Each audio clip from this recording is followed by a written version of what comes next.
Hi, happy Sunday to you all.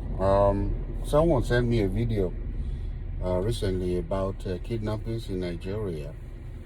Um, pretty, pretty ugly to watch. The story about people being kidnapped, people being killed, and the kidnappers selling their body parts. Sad, sad that corruption and poverty in Nigeria has led some people to indulge in kidnapping fellow Nigerians in order to make money. This is prevalent on the eastern part of Nigeria, particularly because armed robbers and criminals in those areas are known to either rob you and then kill you. In other parts of Nigeria, they might rob you, but they might not kill you. But just too gruesome the way they kill after they've robbed people. Terrible.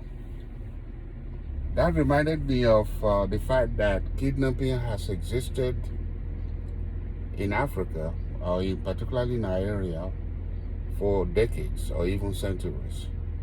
I remember growing up over 60 years ago in Nigeria, talks about family members who were kidnapped, who were never found.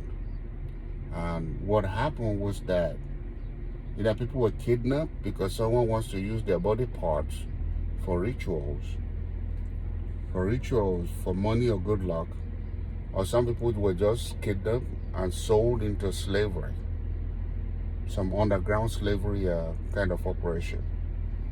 And that is because slavery was became prohibited or became illegal over a century ago. So then, from the moment slavery was abolished, people indulge in kidnapping people secretly and selling them secretly as well. In addition, in Africa, in some parts of Africa, particularly in our area, some of the kings or the chiefs were known to use human beings, particularly for rituals, to appease the gods, particularly after the death of their king. Not far away from my hometown, in fact, in my hometown, there were some shrine that within the palace or certain strategic areas of the city, where in the past were known to have people who were known to have used human blood for sacrifice. And looking back about 33 years ago or 35 years ago, while I was still in Lagos, Nigeria, on two occasions, I witnessed kidnapping that I was able to disrupt and stop. The first one was Victoria Island in Lagos. It was after school hours. It was about 3 o'clock in the afternoon. My driver was driving. I was sitting in the back and just reading some newspaper. All of a sudden, he told me, he said, sir, he said, someone is trying to kidnap that young white boy.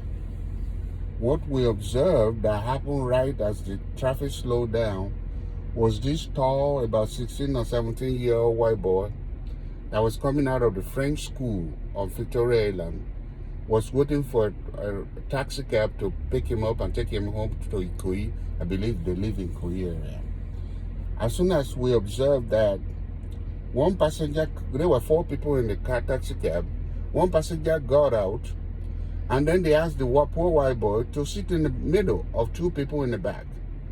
I think he obliged. He didn't suspect what was going to happen.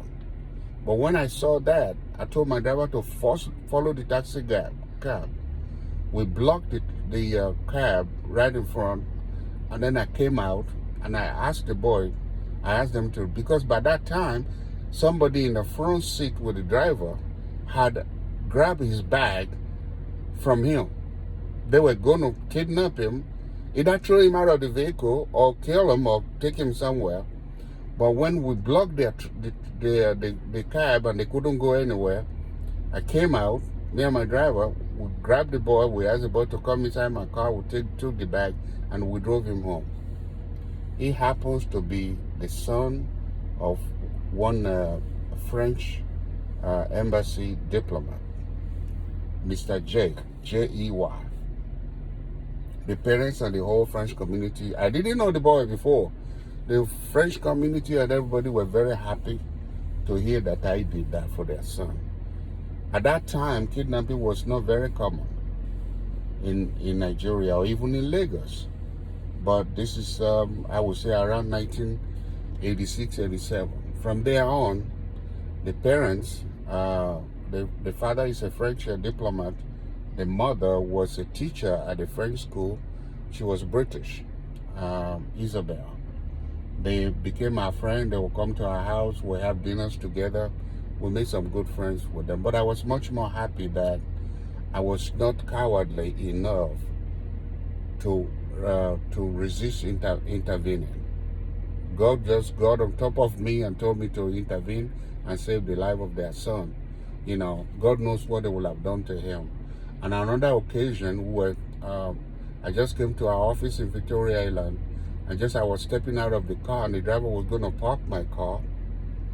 We observed a taxi cab that made a U-turn right in the close where we were, in the cul-de-sac where the office was located. There was this white guy that they grabbed him by the neck and they bowed his head down. We had to ask my driver and one of our security guards to pursue them to save his life, because either they were going to say, even if they took his money, was bad enough, but for him, it could be hurt. It could be hurt badly. So kidnapping has always existed in Africa, but I believe now, because of the prevailing poverty in Nigeria and the corruption, I don't know who is safe anymore, because recent news that I got online was that the immediate senior staff to the President Buhari himself got their house surrounded by armed robbers, and they had to go seek refuge somewhere else. So if someone at Aso Rock, someone in the capital city of Nigeria, someone walking very closely to the president could be robbed and fear for their lives, you know that place is not safe. So I just pray to God to help our people back home, and try to bring some relief and peace over there. Even though in most places now, everything is just going haywire. People are killing each other, white against black, black against white, white, some people against Jews, and some people are oppressing Palestinians. I don't know when this is going to end, but we'll just pray for peace. Thank you.